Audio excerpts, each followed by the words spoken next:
Hello, good morning, welcome to the channel. Thanks for joining on my journey to grow mentally, spiritually, financially, and physically, as well as documenting my progress along the way so I can give the most relatable and practical advice.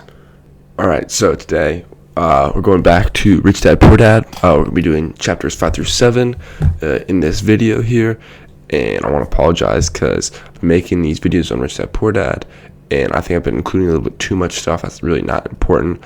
I try to make it more concise for the chapters. I don't need to include everything. This isn't a broad summary. These are just details or different things that I really thought were impactful to me. So I'm gonna try to make this video the shortest one I've ever made, which is gonna be a challenge. So let's get into it. All right, starting off, the first thing, a little quote from the book, chapter 5. I recognized that it was excessive fear and self-doubt that were the greatest detractors of personal genius. It broke my heart to see students know the answers, yet lack the courage to act on them. So many times we struggle because we simply don't know what to do or don't know how to do it. But a few times we know both of those things, but because of fear, we lack the courage to act on it. And I'd much rather be, ignorant and not knowing what to do or how to do it than fearful and just stay in your own little bubble. All right, next quote. Great opportunities are not seen with your eyes, they're seen with your mind. And what this quote kind of made me think of is that to other people's, logically seen with your eyes, which you can see, hard cold facts, it might seem stupid or, not a good idea. But if you see it with your mind and you envision it, that's where the real opportunity's at, because no one else is seeing it with their mind. They're just seeing it with their eyes. And the reality of most opportunities is just pretty much having the thought or an idea before everyone else does. So you gotta be inspired to see it with your mind. People who avoid failures also avoid success. Now, there's really not much I can say about that. It's just the truth. To have success, you gotta go through some failures first. This is an interesting thought that I've been, thinking of, especially with my parents lately, and that's old ideas can be a big liability. It's a liability because while the idea or way of doing something was an asset yesterday is gone. And, what we think of is yesterday, it could be literally yesterday, or, next past generation or parents, what they go through, and different advice that they're trying to give you to help you out that might not work in today's, era that we're in.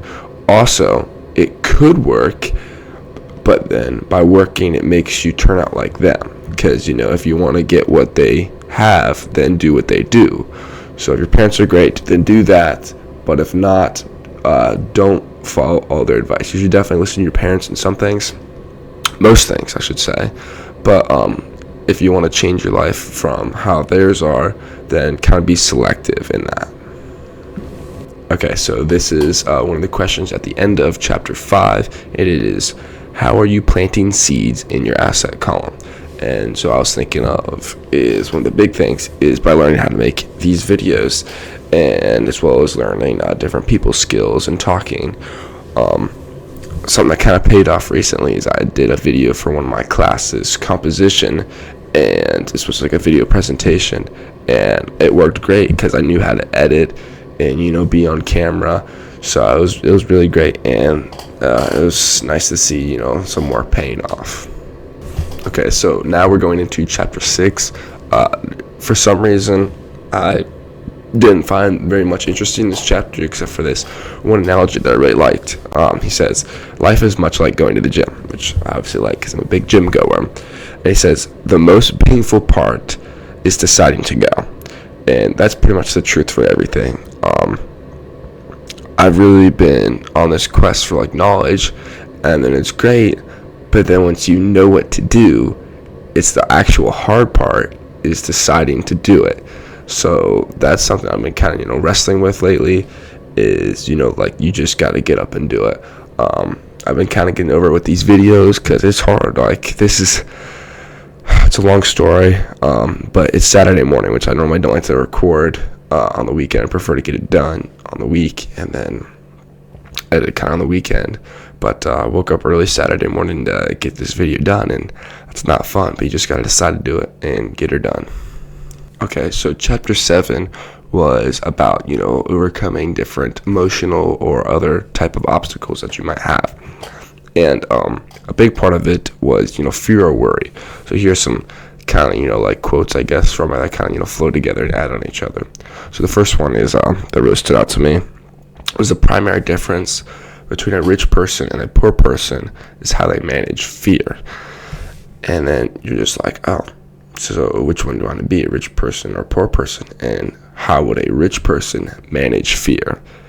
And just wrestling with that, I don't have anyone that's like really rich in my family or, circle. So just from what I learned from, listening to podcasts or watching videos, they kind of manage fear the best they can. They just work their hardest, and then it's kind of like Alex Murphy says, be patient, which is just finding something to do in the meantime. And, a lot of them are entrepreneurs, and entrepreneurship, has a lot of risks with it. So they just work as hard as they can, and when it's like time to wait, they just find something to do in the meantime and work hard on that. The next little, quote segment is that if you hate risk and worry, start early. So that's just a nice little saying that you can keep in your mind, pretty much just telling you to be prepared and have a plan, because, failure to plan is pretty much you're just planning to fail. So if you have like some steps or start early, then it can help you out immensely. This is big for different, for me, I'm in school right now, but say there's a test. If you just have 20 minutes of preparation, that makes a huge difference rather than having 0. So just planning and preparing a little bit, starting a little early, can make a big difference. Last little thing, a little nugget they talk about, and that's just failure equals motivation. So it gave a little example about, this little story from the Mexican-American War about the Alamo, how, the Texans, lost this fort called the Alamo, and then that became a battle, rallying cry, remember the Alamo. So don't try to, shove down your losses and defeats, bring them up, and then fight even harder as, redemption, you could say. All right, with that, thanks for your time. I hope you learned something, and I will catch you in the next video. See ya.